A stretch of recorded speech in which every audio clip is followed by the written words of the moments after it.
Hello, everybody. About 6 or 7 years ago, it was one of the best shows, one of the most popular shows, actually, in May 2019. We featured Shoshana Zuboff talking about surveillance capitalism. Remarkable woman. I actually blurbed her book, The Age of Surveillance Capitalism, The Fight for a Human Future, at the New Frontier of Power. It was a long time ago now, more than 6 years ago. And her term, surveillance capitalism, has, I think, become accepted as a kind of truth. Our guest today, Ray Brescia, a distinguished professor of law at Albany University, or University of New York at Albany, has a new book out, The Private is Political: Identity and Democracy in the Age of Surveillance Capitalism. So Ray takes the age of surveillance capitalism for granted. Is that fair, Ray? Is the age of surveillance capitalism, is that just now a given about February 2025? I think that's right. It's great to have followed Professor Zuboff with this book and on your podcast because she was quite prescient at the time. And I think we're we're living in the world that she named, which is one of surveillance capitalism, where the technology we use, from the moment we get up to the moment we go to sleep, and perhaps even while we're sleeping. I know I've got a watch that monitors my sleeping, so maybe it is 24/7 that we are being surveilled, sometimes with our permission and sometimes without. So I think she was spot on 6 years ago, and it very much, this work complements that.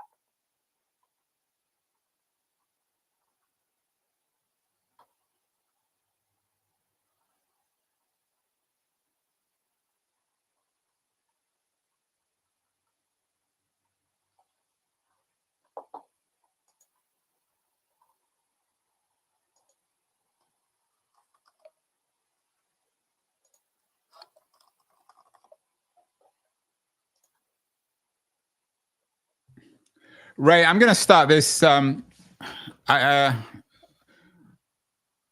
to continue. Sorry, there was a hitch. Can you hear me? I can hear you now, yes. Ray, some people might object to the idea of the inevitability of surveillance capitalism. They might say, well, I don't wear an Apple Watch, and I choose, even if I have one, I choose not to wear it at night.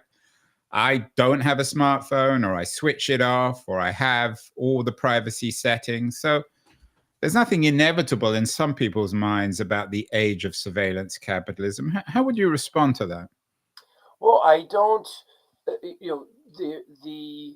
you leave your house, if you walk into a store, if you really don't use the internet, if you don't use a GPS, I mean, certainly there may be people who are completely off the grid, but I think that is, people like that who really are completely off the grid are by far the exception. And even there are still ways to surveil them. So yes, there may be people who don't have a smartphone, don't have a Fitbit or a smartwatch, don't have a smart TV, don't get in the car, don't go shopping, don't go online. Yes, sure, there are people who might be like that, but I think that they really are the exception. You're poo-pooing that, but even if you walk into a store with your smartphone and you choose to buy something with your digital wallet, does the store really know that much about you? And is that really what's happening if you go to your local pharmacy and buy some toothpaste? Are we revealing our identities to that store? Well, I have certainly had the experience, I'm sure many of your listeners have as well, of quite literally walking past a store with my smartphone on, walking past a store, sort of pausing for a moment. Maybe it was a coffee shop, and looking up and say, oh, this is one of those chains, and not going in, and continuing to walk, and then within minutes getting an ad pushed to me by that phone, by that store. So again, I think that I don't think it's over dramatic or making a mountain out of a molehill to say that our activities, particularly our digital lives, are subject to surveillance. Now, are those activities generally subject to surveillance by the government? No, there are aspects of what we do. I drive a car with an easy pass. That is tracking my movements, and someone could track my movements. The government can track my movements using Easy Pass. But what the book is really concerned about is the fact that while with respect to government, we have some protections based in constitutional law and statutory law for our most intimate details of the most intimate details of our lives. But with respect to private companies, there are far fewer protections, and even those protections that we have, we sign away with a click of an accept button to accept cookies and to accept terms of service. And that's really what the book is geared more towards, is that the private, the fact that private entities as opposed to government have far fewer checks, and those checks that might exist, we often click away. So you're suggesting that private companies, the Amazons, the Googles, the TikToks, the Facebooks of the world, they themselves aren't being, so to speak, surveyed. It's only surveilled. It's only us, the individual, the citizen. Oh, I couldn't tell you if Amazon is being surveilled by the government. I'm certainly not surveilling Amazon.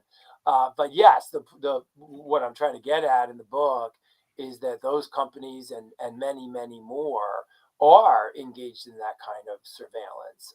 And it's not just me that talks about these concerns. Brad Smith from Microsoft, Roger McNamee, who was an original investor in Facebook, he describes what a lot of these companies do is they create what he called data voodoo dolls, right? Sort of they replicants of us that allow them to, they build profiles of us and then try to match us with others and other people who are similar to us in those profiles, and then to try to market information to us, market things to sell, market engagement, whether it's getting us to keep scrolling, to keep watching that funny little video, or to join a group that might, I don't know, try to storm the Capitol, which is exactly what happened in late 2020, 2021 on Facebook, where Facebook was encouraging people to join Facebook groups that were organizing to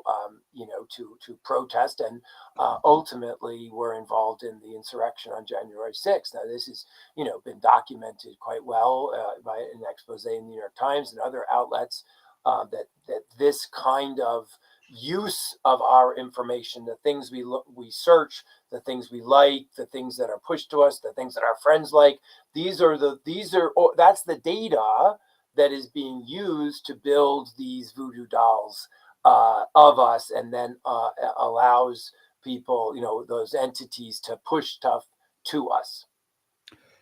Ray, you live up in Hastings-on-Hudson, you work in Albany, so I'm guessing you weren't in DC on January 6th.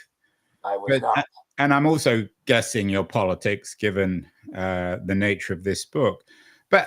And I'm not even sure if you're on Facebook, but had you been in Washington, D.C. on January 6th and had on one of your Facebook profiles, had you been invited to join the protests, you wouldn't have joined, would you? I mean, what I don't understand is that this data only confirms what we already think. So it's only the people in these groups who were skeptical of the election, who were part of MAGA America, who would have been trolled and encouraged to attend this thing. You wouldn't. So I don't really understand why it matters. It's only confirming what we already think in the first place. Well, I don't know that that's necessarily the case. I think that there are individuals who had information pushed to them that they were told that the vice president had the ability to overturn the election. He did not. His own lawyers were telling him he did not. He was saying he did not, but someone was trying to convince people that he could. And some people were encouraged to attend the rally on the belief that the vice president could act to overturn the results of the election that they, results that they disagreed with. They were pushed information, disinformation, and misinformation about fraud in the election. There was none. That some people who might not have otherwise gone to such a rally, when fed this disinformation and misinformation, might have been encouraged to join the group and attend the rally. And then when the rally started getting heated and the president said that, we've got to, take back our country by force.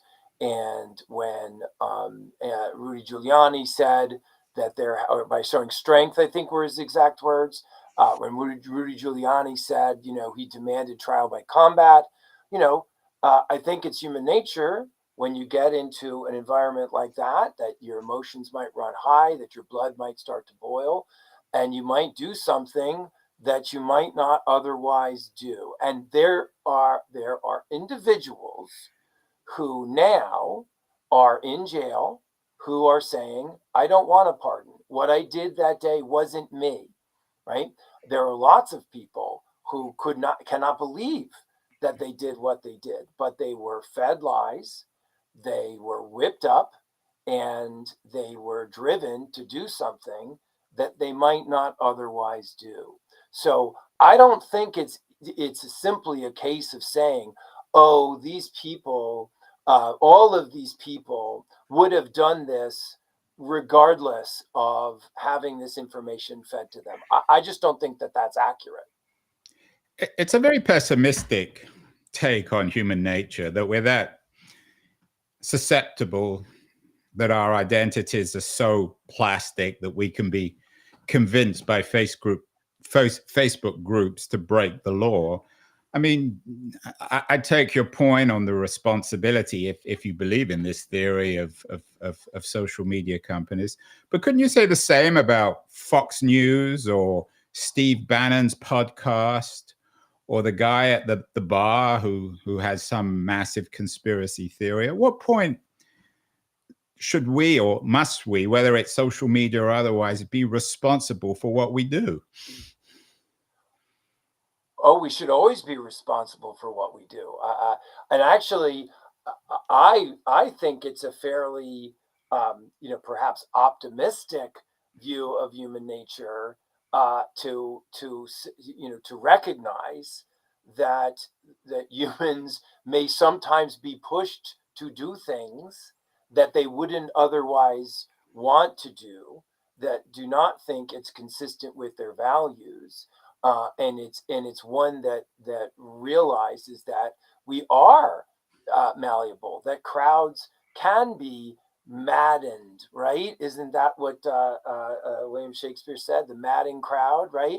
I think and great theorists, the great 20th century theorists of the crowd, like the Bulgarian thinker Canetti. So yeah, this is certainly a theme that has been taken up by many writers and thinkers over the years. I'm not familiar with that theorist, but I would say that, having been in crowds, and chanted things I might not otherwise chant in polite company, I know that the spirit of the crowd can take over us. There's a phrase called, collective effervescence, right? That we whether it can lead to good things. It can lead to people having religious experiences, but it also can lead to violence. And I think that all of this is just accelerated with social media. Before, you could whip up a crowd, of people, as far as your voice could carry, right? The famous Lincoln Douglas debates, right? The only people who could hear them understood what they were saying. But now social media can amplify someone like Bannon or others in remarkable ways. And the old phrase, a lie gets halfway around the world before the truth gets its boots on.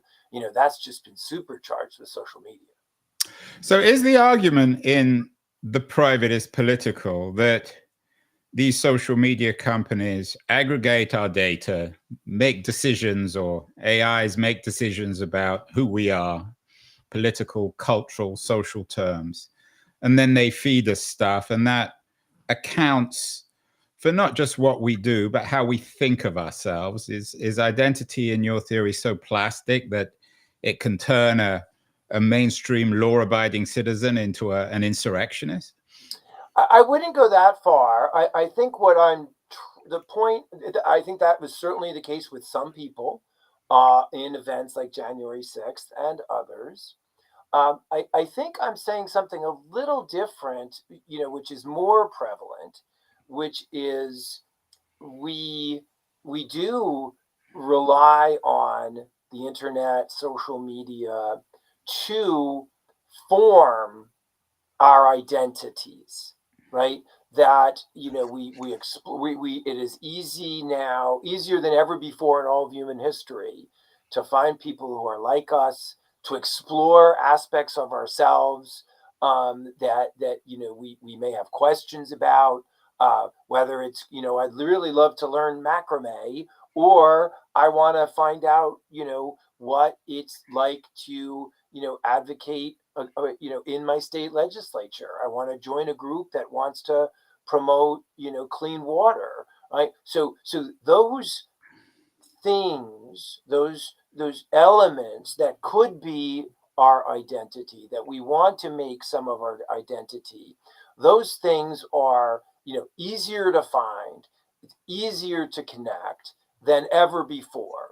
But the risk is that those activities are subject to surveillance and to potential open us to potential abuse if what we're finding out about ourselves, the identity we're forming, is a disfavored identity, is a marginalized identity. And that can open us up to surveillance and abuse and harassment. And if that does happen, then that might chill our willingness to realize the self that we want to be, right? So if I'm afraid that, if I'm someone who has questions about my gender identity, and I'm afraid to explore some of those questions because I may be subject to abuse or harassment or bullying or worse, right? Then I won't be able to realize the self, as I imagine I want to become. So that's, there are aspects, as you were talking about, the dark side of how this information can be pushed to us. There is that aspect of this, but I also think that there is a hopeful side of what media, the internet, social media, the ability to form groups online. There's a positive aspect to that, but not if there's a risk that by engaging in those sorts of explorations, we might be subject to harassment and abuse. And that's the issue I'm much more concerned about. What do you mean harassment and abuse? Because I mean, this argument exists both on the left and the right. there are many people on the right. You were at Yale Law School. J.D. Vance has made this argument. I think in some ways he made the argument in Europe last week that consensus on the left is creating a kind of conformity that forces people to behave in a certain kind of way. You get the same arguments on the left. How does it actually work? I still don't quite understand. Well, we see now that if someone is, so there are instances where people might have searched for access to reproductive care, and that information was tracked and was shared with private groups and prosecutors. We have a case in Texas now where a doctor was sued for prescribing mifepristone, the abortion drug. So that's, I think that there is a real risk that that sort of information is going to be sought after by individuals, by governments, and it's available if you're using, for example, if a woman is using a period tracker, right? That could be, that information could be seized by a government that wants to see who is pregnant, who may have had an abortion, who may have had a miscarriage, because of the aggressive laws that might exist in a jurisdiction that regulate women's reproductive health. So I think that there are real serious risks for that kind of abuse and harassment, legal and extra legal, for sure. Yeah, we had Margaret Atwood on the show a few years ago as well, and of course another prescient. Yeah, although in her Handmaid's Tale there was no digital component, although it wouldn't be a big step, I think, from her analog version of Handmaid's Tale to the digital version that you're offering. So, Ray, I take your point. But your argument is about the age of surveillance capitalism and private internet companies. Are you suggesting there needs to be laws to protect users of social media from these social media companies and their ability to pass it on to governments or police forces? Well, certainly, and one of the approaches. I mean, it's tricky. We have, Section 230 of the Communications Decency Act, which protects social media companies and other companies that they can't be sued for information that's on their platforms.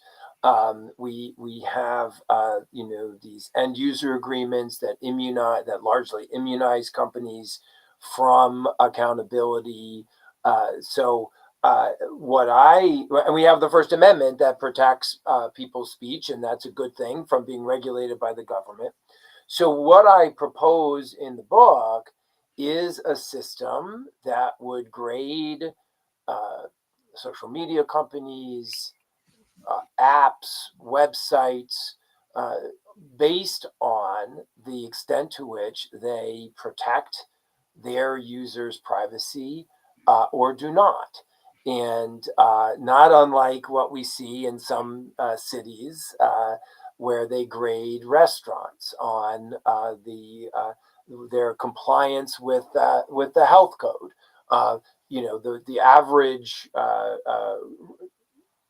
person who wants to go to a restaurant doesn't know all the ins and outs of the health code.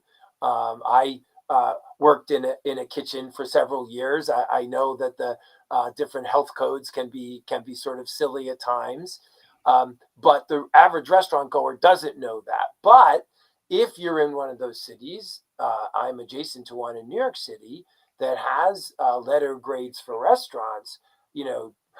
dollars to donuts, I'm not walking into one that even has a B, let alone a C grade, posted very prominently on the outside of their restaurant. Well, I'm still not entirely clear what they're being graded on. So we know Oh, kind absolutely. I have of, no idea either. Even as I said, I worked in kitchens. no, I I'm don't not know talking about what the the grades kitchens. I'm are. talking about the social media companies. So what do you Yeah, want them to be graded on in this, I in what you call this age of surveillance capitalism? on a range of different metrics. First and foremost, do the companies track our activities online within their site or their app? Do they sell our data to data brokers? Do they maintain that data? Do they use algorithms to push information to us? Do they allow people, when they've been wronged by the company and the company violates its own end user agreements, do they allow individuals to sue those companies, or do they force them to go into arbitration?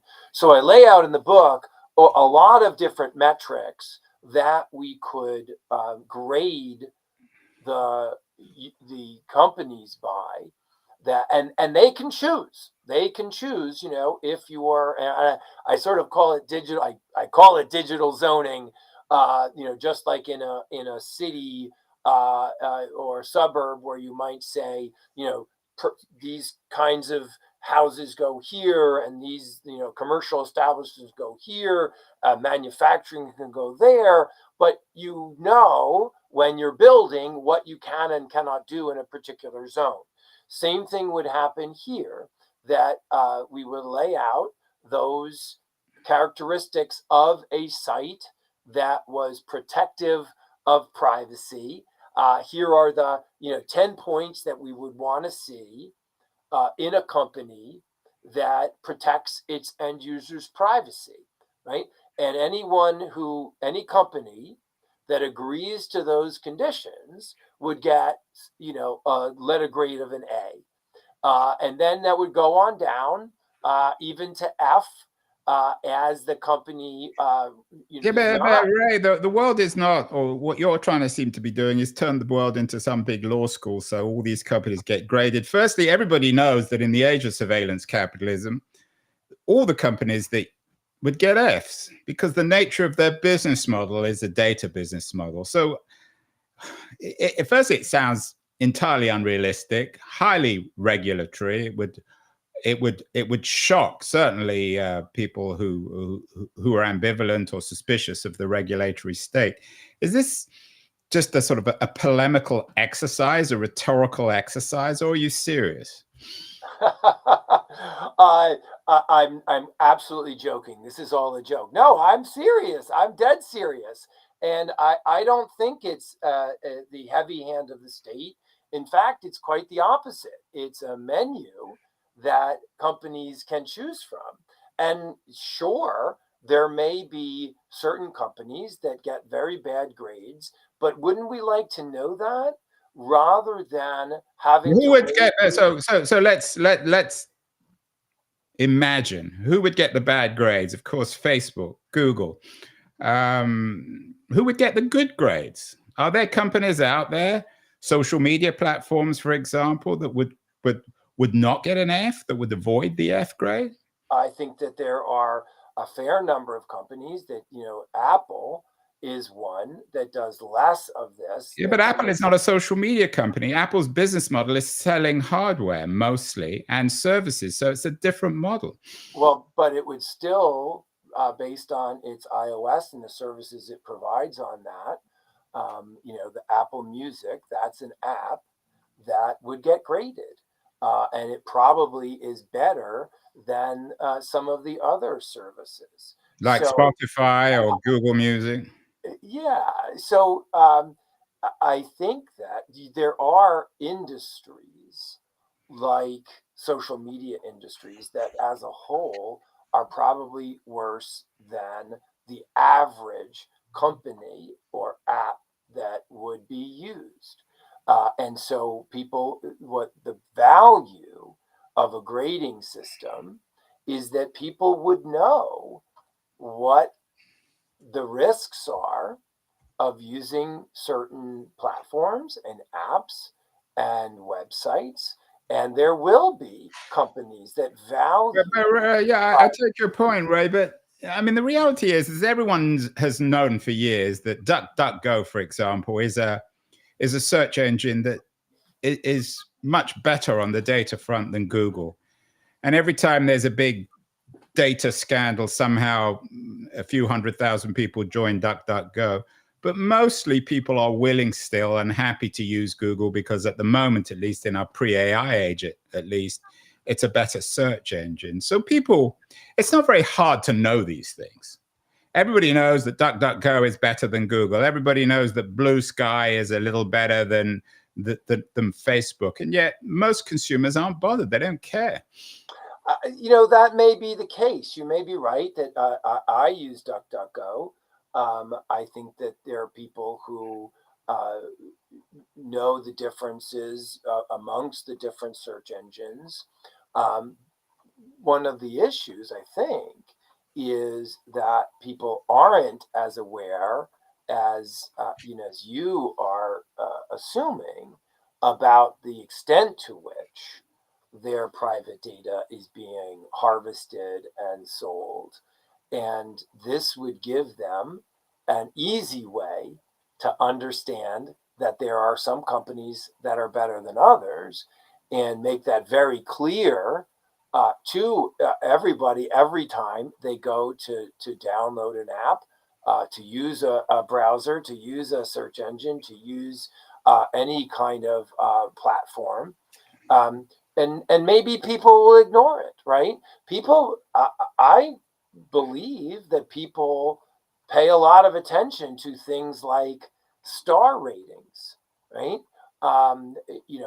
I've had conversations with people in the sharing economy, whether it was an Uber driver or other types of services. They care very much about getting a 5-star rating. Right, I take your point, but it's one thing to rate a meal or a hotel stay or an airline experience. It's quite another to rate a search engine experience, where it's still not entirely clear to me what people are paying for in your age of surveillance capitalism. You say the private is political and that there are problems with identity and democracy. But again, coming back to the January 6th argument, how would you convince people that this model is against their interest? If we had someone from Google on, for example, they would say, well, their search engine doesn't personalize any of the data analysis, so it doesn't know that it's Ray Brescia or Andrew Keen or anyone else. So it doesn't actually impact on them personally. I don't think that's accurate. I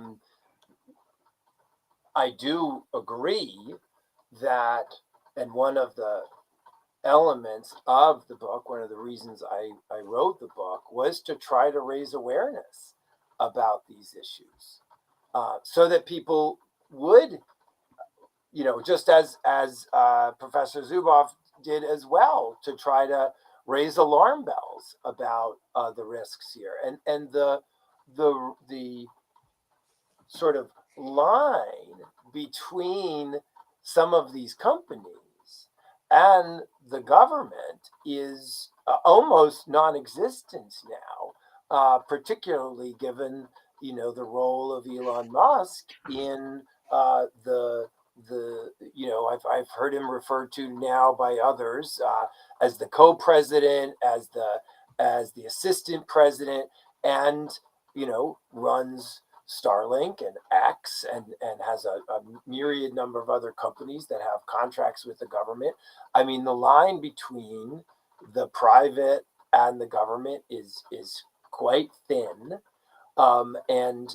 so what one of the points of the book is to say there's this whole area of our lives that is highly unregulated, and could expose people to of abuse and harassment, and Although trying to in the raise Musk alarm case, bells about. right, in the Musk case, we know that Musk's two most sworn enemies, I think, are Mark Zuckerberg and Sam Altman, who operate other social media companies. So he might try to use government regulation to punish his foes. But again, coming back to the Zuboff book, for example, The Age of Surveillance Capitalism, it's had almost 4,000 ratings, almost all of them excellent, on Amazon. But Amazon is doing the very thing that she's warning about. So I'm not particularly convinced. I mean, you said you wrote this book. It's an NYU press book. You're a Yale-educated lawyer. You teach at a top law school. So it's likely that you're not going to reach a mass audience either. Aren't you just preaching to the converted in the same way as perhaps these social medias organize our data? It's possible. I would like to think the book is accessible. It wasn't written strictly for the academy. And I'm trying to do things like this, raise awareness, through podcasts and op-eds and things like that, and hoping that people will start to think more seriously about these concerns, because I do think that although a lot of these tools, these digital tools, are incredibly helpful in identity formation and allowing people to organize with others. As Brad Smith says, they're both tools and weapons, and they can be weaponized against us as well.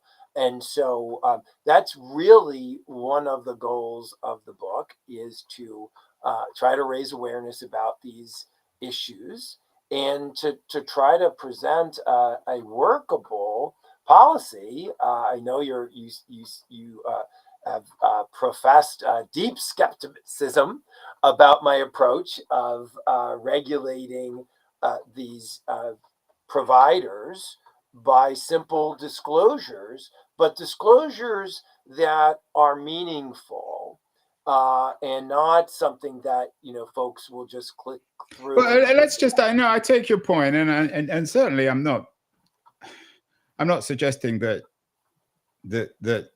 what you're doing is somehow hypocritical or wrong. I mean, I respect what you're trying to do, but let's just use the example of Facebook. 2016, the whole Cambridge Analytica thing blew up. Everybody knew what Facebook was doing. Anyone who even looked at a newspaper or an online news source, and yet Facebook in 2025 is, if anything, stronger than it's ever been. So people clearly just don't care for one reason or another.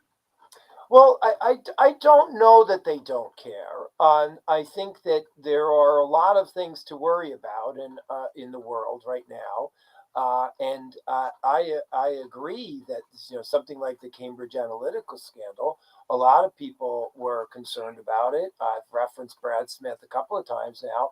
He called it privacy's 3 Mile Island, right? And he was wrong, but he was wrong. And I think that's right. I think you're 100% right that unlike 3 Mile Island, when we clamped down on nuclear power, we did almost nothing to really protect consumer privacy. And I think that's something that we should be exploring in a more robust fashion. And let's also be clear, you've mentioned Brad Smith several times. He's perhaps not the most disinterested of observers. He's very senior legal person. I think he's the number 2 person now at Microsoft. So he has a particular interest, given that Microsoft mostly missed the social media bus, although they did acquire LinkedIn. So he may not come to this as disinterested perhaps as we might like. And everyone has an interest one way or the other, don't they? No, that may very well be the case. And we also saw in the wake of January 6th, 2021, a lot of these companies saying that they would not contribute to elected officials who didn't certify the election, that they would take then president, soon to be former president, ban him from their platforms, and we're back in a world where that is not the case. Let me get one thing straight, Ray. Are you saying that if it wasn't for our age of surveillance capitalism, where we're all grouped and we get invitations and information that somehow reflect that, that there wouldn't have been a January 6th? That a significant proportion of the insurrectionists, or whatever you want to call them, the rioters, the people who broke the law and broke into Congress, that they themselves were somehow casualties of our age of surveillance capitalism? That's a great question. I can't say whether there would have been a January 6th if not for social media. I think there are examples in the last 15, 20 years or so. It is hard to imagine before everyone before everyone carried around a camera in their pocket with the ability to shoot video. We had George Floyd and the Black Lives Matter movement, and the Me Too movement over social media, and a lot of those advocacy efforts have been strengthened by the ability to use social media. So those are certainly. So it goes both ways. I mean, and this. I'm about to get there. You also, the moms for liberty. I think they are. I was going to say moms against liberty, but I think they're moms for liberty. Moms demand action, to use two mothers groups. These groups are absolutely organizing on social media, and whether you agree with their politics or not, they likely would not have had the kind of success that they have had without social media. And those are, whether you agree with those politics or not, those are efforts, of people trying to affect the political environment, the regulatory environment, the legal environment. And I applaud such efforts, even if I don't agree with them. That's part of living in a democracy. It's when those efforts turn violent and undermine the rule of law that it is problematic, and to the extent that individuals may have been prodded to engage in activity they wouldn't otherwise undertake. That is a problem. Yeah. I think we'll have to agree to disagree on this one, although, of course, you know a million times more about it than me. Finally, Ray, in our age of AI, I use Claude Anthropic's AI, and I took a slide of it, and it already knows who I am. It said, "Good afternoon, Andrew," although I'm not sure if it knows much more about me. There's, of course, ChatGPT, which is the market leader in this space. Will the AI revolution only compound your concerns about the private being the political in our age of surveillance capitalism? Is it the problem or the solution, or potentially both?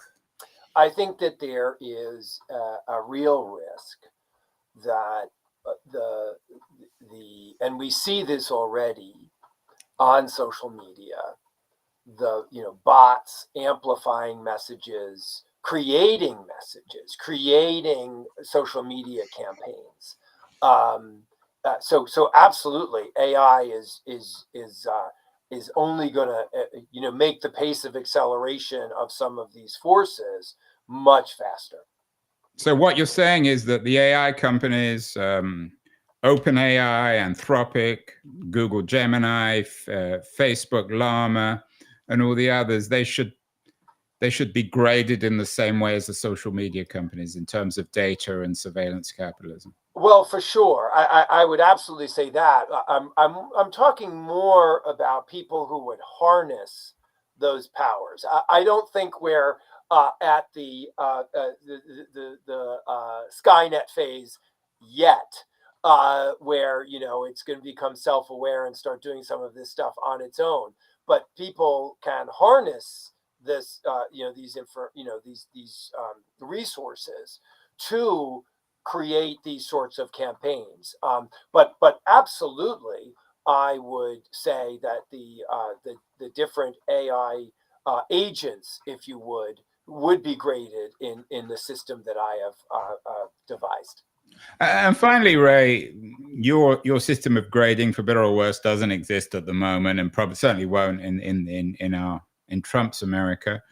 For people watching who are concerned with what you're saying, what advice would you give? Because, as you say, most people don't really have the time to do serious research into Google versus DuckDuckGo or Facebook versus Blue Sky. How do people find out about this stuff easily? For people who don't want to become objects in our age of surveillance, who don't want their identities appropriated and taken advantage of and undermine democracy? I think that there are a few simple things that folks can do. One is to look at the privacy settings on their phone. One is to use browsers that don't harvest your data. The Mozilla Foundation has some information about different sites and different ways that people can protect their privacy. And we had, I've forgotten her first name, but Baker, who's the president of Mozilla, on the show recently. So we've had some shows on Mozilla. Excellent. Yeah. I think that they're doing terrific work there. Well, Ray Brescia, I'm not sure I'm entirely convinced with your argument, but what do I know? The private is political, identity and democracy in the age of surveillance capitalism. Very provocative argument, and certainly a provocative argument in terms of what social media companies or what all internet companies now should be regulated by the US government. Thank you so much. Best of luck with the book, and a real honor to have you on.